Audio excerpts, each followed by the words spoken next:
Imaginez que votre propre père, celui qui devrait vous protéger, vous vende comme un objet pour effacer une dette. Imaginez que vous ayez 22 ans, que votre mère soit morte depuis 5 ans, que votre belle-mère vous traite comme une esclave et que tout le village ferme les yeux sur votre souffrance. L'histoire que vous allez entendre va vous bouleverser. Monsieur Ba se gratta la tête, son regard vitreux tombant sur Fatoumata qui balayait la cour, le visage sale et poussiéreux.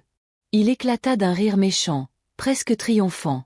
« Tu veux de l'argent » lança-t-il à Mamadou. « Oui, monsieur, j'ai travaillé 3 mois sans un rond.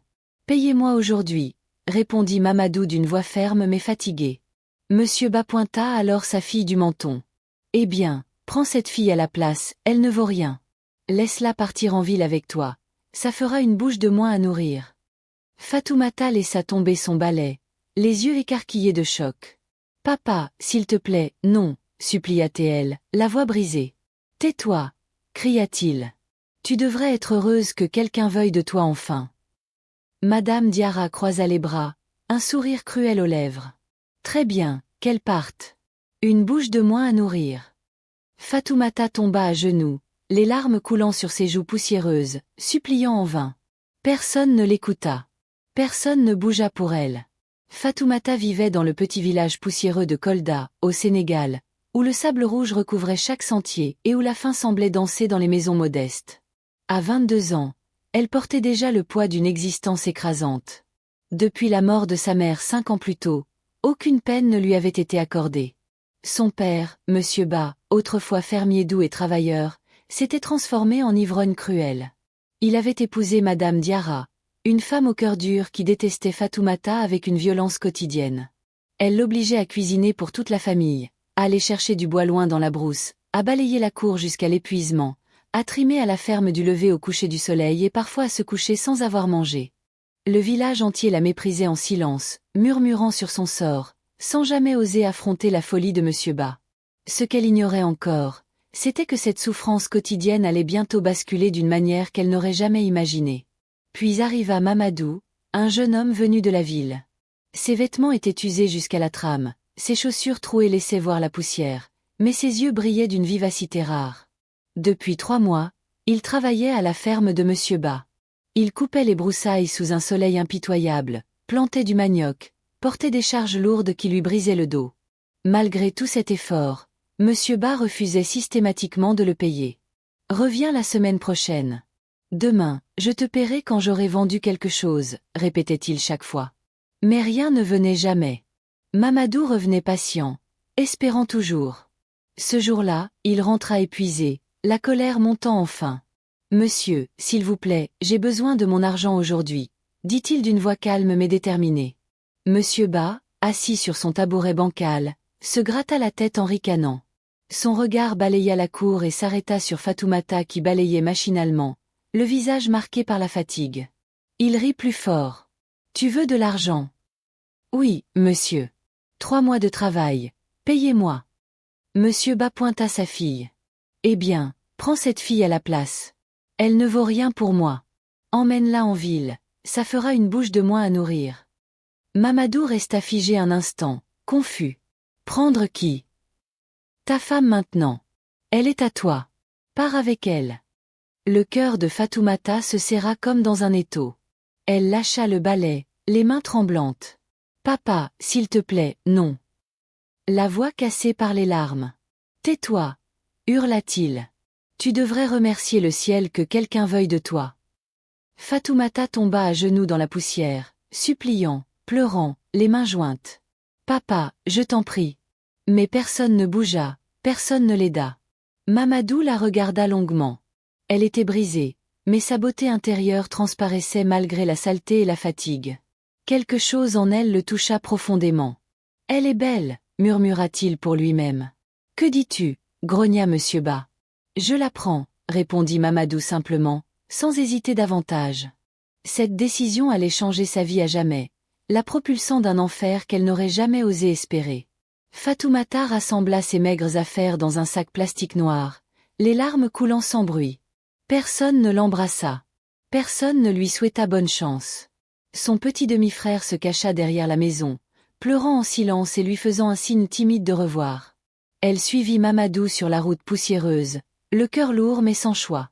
Le voyage vers Dakar fut long et épuisant. Le bus cahotait sur des pistes défoncées, traversant villages et savanes. Fatoumata regardait par la fenêtre sale, incertaine de ses sentiments. Elle quittait le seul foyer qu'elle ait connu, même s'il était empli de douleur et de mépris. Elle ne savait rien de cet homme à ses côtés, ni de ce qui l'attendait en ville. Au fond d'elle, elle priait en silence. « Seigneur, que cet homme ne soit pas cruel comme mon père. Donne-moi juste un peu de paix. Je suis si fatiguée. » Mamadou resta silencieux la plupart du temps, les yeux fixés sur la route, pensif. Parfois, il tournait la tête vers elle et soupirait doucement. Elle paraissait si petite, si écrasée par la souffrance accumulée. Enfin, ils arrivèrent à Dakar. La ville l'assaillit de toutes parts, immeubles hauts, voitures klaxonnant, foule pressée, bruit incessant. Fatoumata serra son sac contre elle, intimidée. Elle n'avait jamais vu une telle agitation. Ils prirent un tricycle jusqu'à une rue calme puis marchèrent le long d'un sentier bordé de fleurs. Mamadou frappa à une grande grille noire. Elle s'ouvrit lentement. Fatoumata resta bouche bée.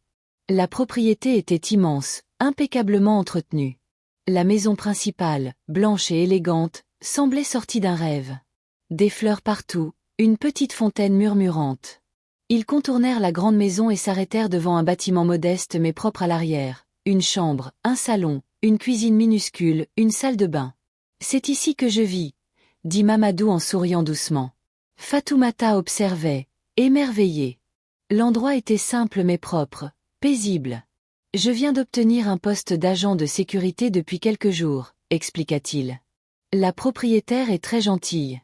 Elle m'a donné ce logement gratuitement. »« Vraiment ?» murmura Fatoumata, surprise. Il hocha la tête. Elle vit dans la maison principale avec son fils. Tant que je surveille bien la propriété, je peux rester ici. Pour Fatoumata, cette petite maison ressemblait à un palais. Un toit solide, une porte qui fermait vraiment, un lit avec des draps propres, bien mieux que la natte usée de son enfance. Elle esquissa un faible sourire, le premier depuis longtemps. « Si c'est la volonté de Dieu, alors ainsi soit-il, » murmura-t-elle. Mamadou la regarda avec douceur. « Ça va. » Elle hocha la tête. « Oui, j'ai la paix. Je ne l'ai pas ressentie depuis si longtemps. » Personne ne pouvait prévoir la suite. Comment cette arrivée modeste allait révéler une vérité cachée depuis le début? 2 jours après leur arrivée, Fatoumata se réveilla au son doux d'une odeur agréable venant de la petite cuisine. Le soleil du matin filtrait doucement par la fenêtre, baignant la pièce d'une lumière chaude et apaisante. Pour la première fois depuis des années, elle se sentit en paix, comme si un poids immense avait été soulevé de ses épaules. Elle se leva lentement, s'étira et entra dans la cuisine. Mamadou était là, en train de préparer le petit déjeuner avec soin. « Bonjour », dit-elle doucement, presque timidement. « Bonjour, Fatoumata. J'ai préparé quelque chose. J'espère que tu as bien dormi, » répondit-il en souriant chaleureusement. Elle hocha la tête. Elle avait dormi profondément comme un bébé, sans cauchemar ni crainte. Ils partagèrent le repas en silence paisible. Un moment simple mais précieux pour elle. Après le petit déjeuner, Mamadou lui dit « Habille-toi, je veux te présenter quelqu'un. » Curieuse, elle enfila une robe simple qu'il lui avait achetée, se coiffa rapidement et ils se dirigèrent vers la maison principale. La grande porte s'ouvrit et une femme élégante d'une 50aine d'années apparut. Ses yeux étaient bienveillants, sa présence apaisante. « Bonjour, madame », salua Mamadou. « Et qui est cette belle jeune femme ?» demanda-t-elle avec un sourire. « C'est Fatoumata, ma femme », répondit Mamadou simplement. Madame Camara regarda Fatoumata avec chaleur. « Alors, c'est elle dont tu m'as parlé. Elle est ravissante. Entre, ma chère. » Fatoumata entra prudemment, impressionnée par le salon lumineux et impeccablement décoré. Tout semblait luxueux, loin de ce qu'elle avait connu. Madame Camara prit sa main et la serra doucement. « Tu es la bienvenue ici, Fatoumata. J'aime déjà ton esprit calme. Je suis heureuse que Mamadou t'ait amené. » Fatoumata sourit timidement. « Merci, madame. Appelle-moi simplement Madame Camara. Cette maison est assez grande pour offrir la paix.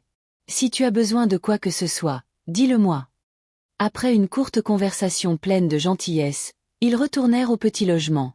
Le soir venu, après avoir rangé la cuisine et nettoyé la pièce, Fatoumata s'assit au bord du lit, pensive. Mamadou était assis par terre, réparant une poignée cassée. Elle l'appela doucement. Mamadou?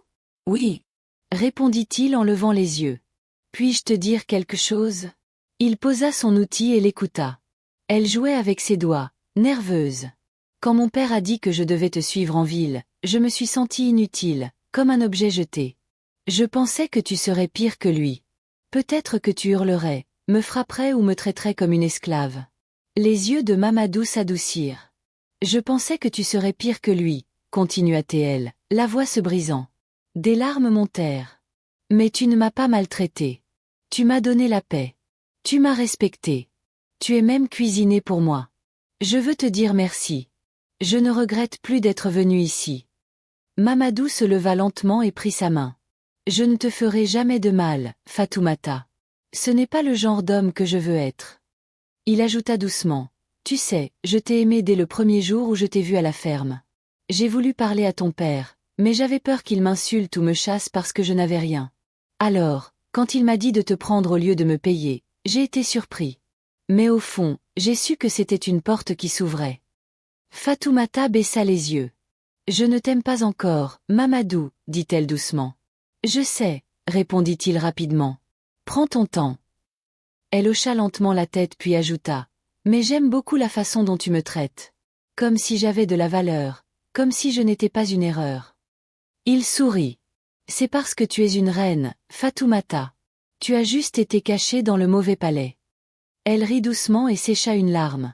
Pour la première fois, elle se sentit vue, vraiment vue. L'amour n'était pas encore complet, mais quelque chose de beau grandissait, respect, paix et confiance. Un mois plus tard, la vie de Fatoumata commença à s'éclairer peu à peu. Chaque jour, elle cuisinait, essayait de nouvelles recettes et notait des idées dans un petit carnet offert par Mamadou. Sa confiance grandissait doucement.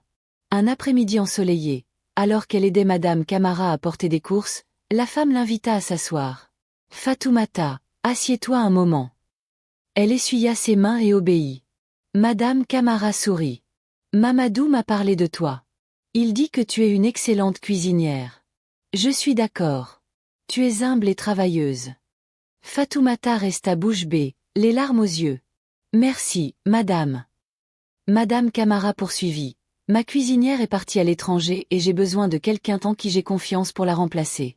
Je t'ai observé et je crois que tu es la personne qu'il faut. » La bouche de Fatoumata s'ouvrit de surprise. Ses yeux se remplirent d'eau. « Merci, madame.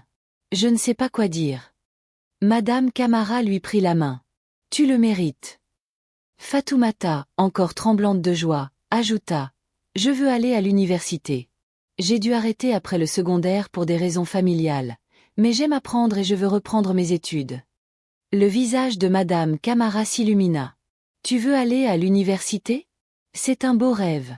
Je suis fière de toi. » Fatoumata sentit son cœur gonfler. « Merci, madame. » Dès qu'elle eut fini en cuisine, elle courut au petit logement, les pieds faisant de petits sons sur le sol. « Mamadou » cria-t-elle, excitée. Il sortit, surpris. « Qu'y a-t-il?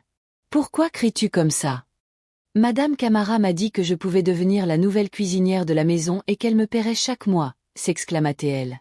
Elle ajouta qu'elle lui avait parlé de son rêve d'université et que Madame Camara avait été ravie. Mamadou la serra dans ses bras. Fatoumata rougit, gênée mais heureuse. Cette nuit-là, après le dîner, ils se couchèrent côte à côte. Fatoumata ne pouvait pas s'endormir.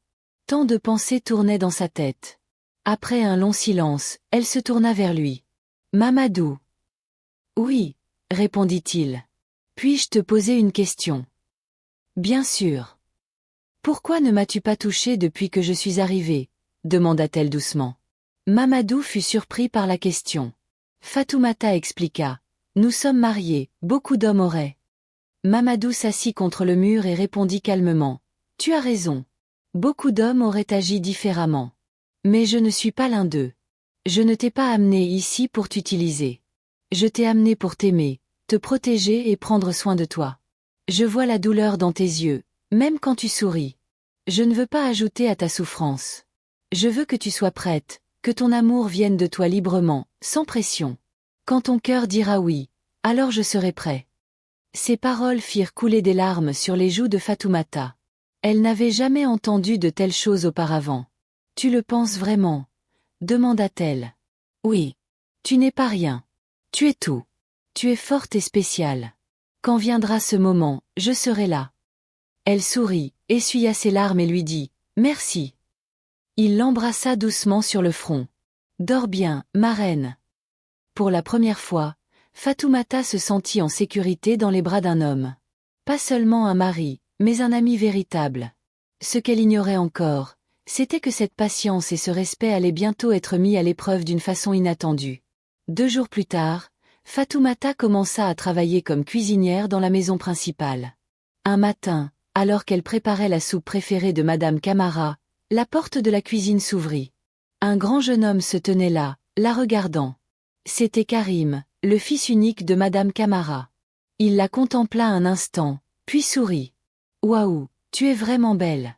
Ma mère m'a parlé de toi. » Il la complimentait de façon familière et un peu maladroite. Fatoumata, surprise, resta silencieuse et continua à cuisiner. « Ne m'appelle pas monsieur, appelle-moi Karim, plaisanta-t-il. Elle continua à travailler en silence, un peu mal à l'aise. Quelques minutes plus tard, Karim sortit de la cuisine en souriant. Le soir, de retour au petit logement, Fatoumata confia à Mamadou qu'elle était gênée par l'attitude de Karim. Il disait des choses qui la mettaient mal à l'aise. Mamadou fronça les sourcils mais sourit ensuite en disant que Karim était un garçon qui plaisantait et qu'il ne voulait rien de mal. « Si jamais il dépasse les limites, dis-le-moi, je te protégerai, » lui dit-il tendrement. Elle hocha la tête mais un malaise persista au fond d'elle. Il y avait quelque chose dans le regard de Karim qui la gênait. Quelques jours plus tard, Karim revint et se planta dans l'embrasure de la porte de la cuisine. Il dit d'un ton direct, « Écoute, je vais être franc, je t'aime. Je veux que tu sois ma copine. » Puis il ajouta, « Je peux te changer la vie. Je t'enverrai à l'étranger. Je paierai tes études. Je te donnerai un téléphone, de l'argent, tout ce dont tu as besoin. Ton mari ne peut rien t'offrir. Dis oui et ta vie ne sera plus la même. » Fatoumata resta immobile. « Avec tout le respect, monsieur, dit-elle d'une voix calme, je ne suis pas intéressée. » Karim haussa un sourcil. « Pourquoi tu devrais rester avec un garde pauvre? Tu pourrais être à l'université ou sortir avec quelqu'un comme moi. » Fatoumata répondit d'une voix ferme. « Je respecte mon mari, il m'aime et me traite bien. Je sais qu'un jour Dieu bénira ses efforts. » Karim se moqua et partit furieux. Le soir venu, Fatoumata confia à Mamadou ce qui s'était passé. Il fut d'abord en colère, puis se calma en voyant son visage. « Que lui as-tu dit ?» demanda-t-il. « Je lui ai dit non, » répondit-elle. « J'ai dit que je crois en toi et en nous. Un jour, Dieu te rendra riche. » Mamadou la serra. « Merci d'être resté à mes côtés. » Cette nuit-là, ils prièrent ensemble. Le lendemain, le cœur de Fatoumata était lourd. Elle en avait assez de subir les avances de Karim et les propositions indirectes. Elle décida d'aller parler à Madame Camara. Elle frappa doucement à la porte.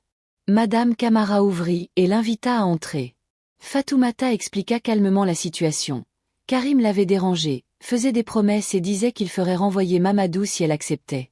Madame Camara fut d'abord surprise, puis après réflexion proposa. « Peut-être que mon fils voit en toi un potentiel. Peut-être devrais-tu y réfléchir.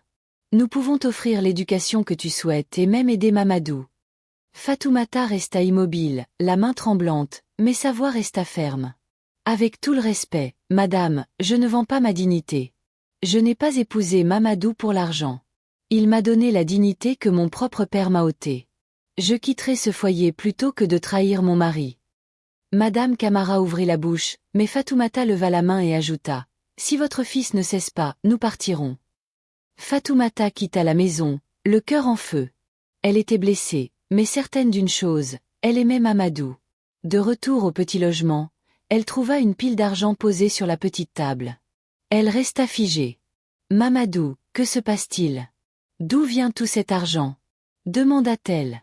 Mamadou se leva et la regarda doucement. « Je voulais lancer mon entreprise, mais aujourd'hui, après avoir vu comment tu as résisté à la tentation et choisi l'amour, j'ai décidé que cet argent devrait servir à ton éducation. » Fatoumata, incrédule, secoua la tête. « Non, Mamadou, cet argent est ton rêve. » Il insista. « Prends-le, va à l'université. Je peux utiliser mes économies pour démarrer une petite affaire. Nous construirons notre vie ensemble, pas séparément. Fatoumata fut d'abord réticente puis proposa un compromis. Louons une petite boutique, montons un commerce ensemble. Tu géreras, je cuisinerai. Et quand ça ira, j'irai à l'école par étapes. Mamadou fut émerveillé. Tu es sage. Tu es tout ce que j'ai prié. Ils s'embrassèrent. Un baiser né du respect et de la confiance. Cette nuit-là, ils s'endormirent ensemble, sereins. Ce qu'elle ignorait encore, c'était que cette fidélité allait bientôt révéler une vérité cachée depuis le début. Fatoumata se réveilla le lendemain matin avec un sentiment de sérénité, mais aussi une légère appréhension après la confrontation avec Madame Camara. Elle nettoya le petit logement, rangea les affaires et prépara un thé simple en attendant le retour de Mamadou.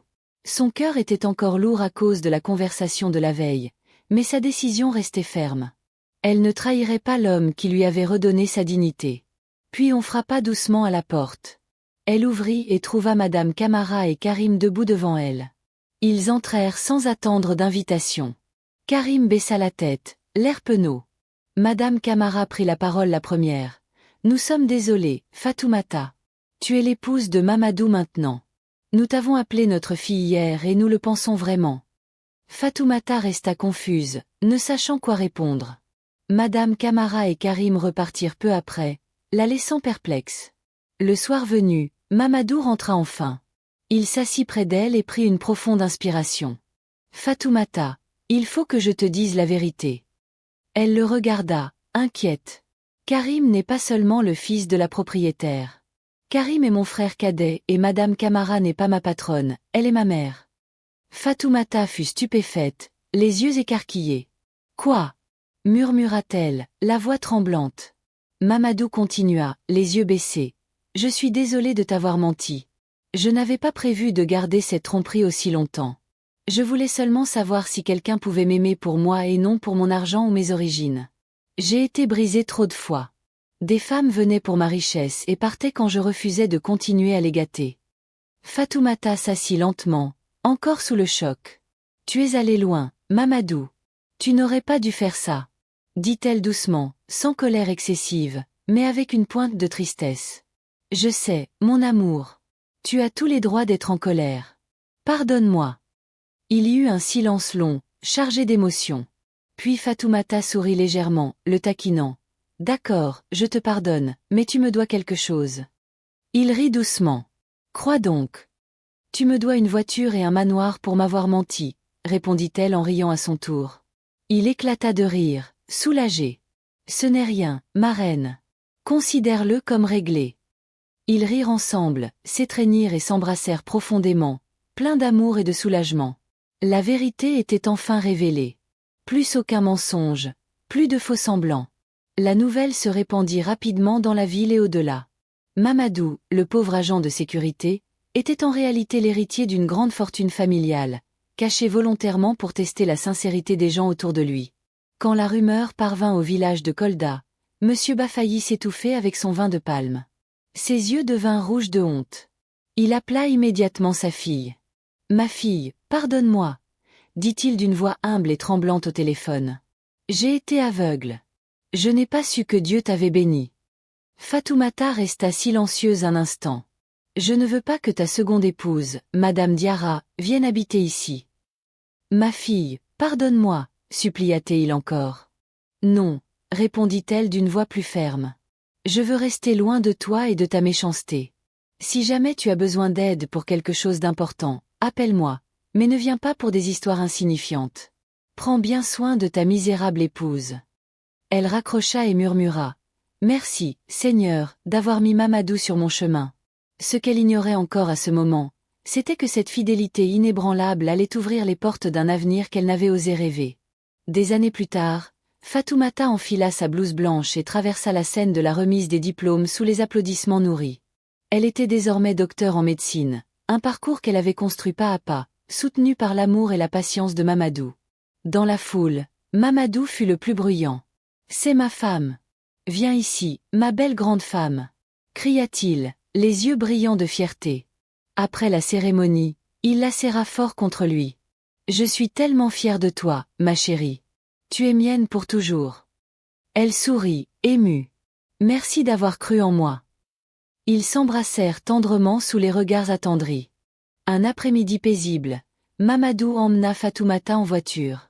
Ils arrivèrent devant une immense demeure blanche aux grilles dorées. Fatoumata regarda autour d'elle, confuse. Pourquoi sommes-nous là? Mamadou sourit, sortit un trousseau de clés et répondit. C'est ton manoir, ma reine. Fatoumata cria de joie, émue aux larmes, et se jeta dans ses bras en riant et pleurant à la fois. Peu après, Fatoumata révéla une autre bonne nouvelle. J'ai fait un test la semaine dernière. Je suis enceinte de 3 mois. Mamadou resta sans voix un instant, puis cria de joie. C'est sérieux? Oui, répondit-elle en riant. Nous allons avoir un bébé. Il la souleva doucement et la tourna dans les airs avec allégresse. Puis s'agenouilla et embrassa tendrement son ventre. Mon bébé, ton papa t'aime déjà. Fatoumata sourit, les larmes aux yeux. D'être rejetée puis devenue princesse. Chers spectateurs, quelle leçon retenez-vous de ce drame émouvant? Une femme maltraitée par son propre père, forcée d'épouser un homme qu'elle croyait pauvre, a choisi la dignité et la fidélité au lieu de la tentation. Et cette fidélité a réveillé une vérité cachée. L'amour vrai ne se mesure pas à l'apparence mais à la valeur intérieure. Dites-nous dans les commentaires ce que cette histoire vous inspire. Si vous avez aimé, mettez un pouce en l'air, partagez-la avec vos amis et abonnez-vous. Que Dieu vous bénisse.